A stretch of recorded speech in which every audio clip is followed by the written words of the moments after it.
如果你想尝试西餐又不知道做什么，那这份超简单的法式硬菜苹果炖猪排就真的太适合你了。肉排外焦里嫩，苹果酸甜可口，两者结合在一起的浓郁口感，让你吃上一口就停不下嘴。猪排我选用的是这种切厚片的梅花肉排，用它来做今天这道菜真的是再适合不过了。另外我们还需要再准备一些配料，4颗口感酸脆的青苹果，再来搭配1颗洋葱，3颗大蒜，适量有盐黄油，红糖可以多准备一些，还有必不可少的肉桂粉，最后还需要一点百里香。主要食材都准备好了之后，我们先提前改刀一下。今天选用的这款苹果，因为其酸脆爽口的口感被称为猪排的完美搭配。当然你也可以选用口感甜脆的苹果，这样的话可以再搭配一些苹果醋来提升口感层次。4颗苹果，2颗削皮，2颗直接切片来丰富口感层次。切好后一起装进大碗里，加入融化的黄油，肉桂粉和红糖没有固定的用量，先不用一次加太多，可以根据自己的口感慢慢调整。哇哦，当它们混合在一起的时候，我就已经能感受到它们扑鼻而来的香气了。直接拿一片品尝一下。如果你像我一样口味偏重，可以再多放一些红糖和肉桂粉。搅拌均匀之后，我们先放在一边备用。把洋葱改刀切成细条，整颗大蒜用刀背稍微按压一下。准备一只适合高温生煎的铁锅，加入适量橄榄油。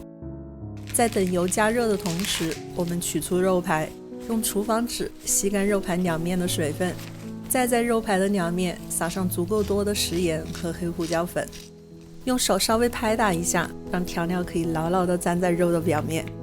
准备好之后，不用腌制，直接放入高油温的锅里。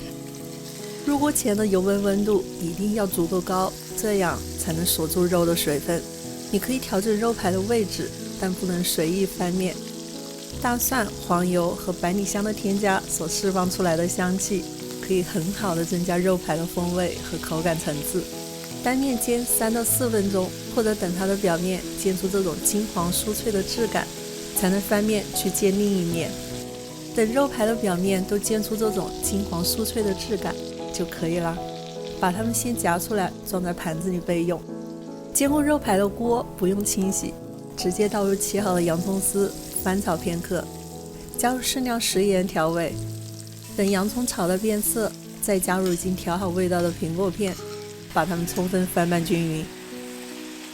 炒到苹果微微变软，有汁水渗出的时候，就可以把肉排盖上来，用苹果片把肉排埋在中间。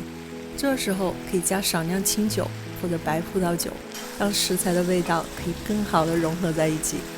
猪排和苹果在一起只需要煮几分钟，就可以让猪排完全吸收苹果的汁水和其他调料的味道。最后再加上一些新鲜的百里香做装饰，我们今天的苹果炖猪排就做好啦。肉眼可见，外皮焦黄的肉排汁水质感也十足。我们取一片肉排来摆盘装饰一下，最后撒上一点百里香碎。就这样，一份果香味浓郁、营养搭配丰富的法餐硬菜就做好了。因为有了肉桂的独特口感，肉排外焦里嫩，味道浓郁，苹果酸甜可口，层次感丰富，每一口吃下去都能感受到满满的幸福。喜欢的朋友们赶紧去试试吧。谢谢大家收看本期视频，如果你喜欢今天的分享，请别忘记关注和订阅我的频道简语世纪，我们下期再见。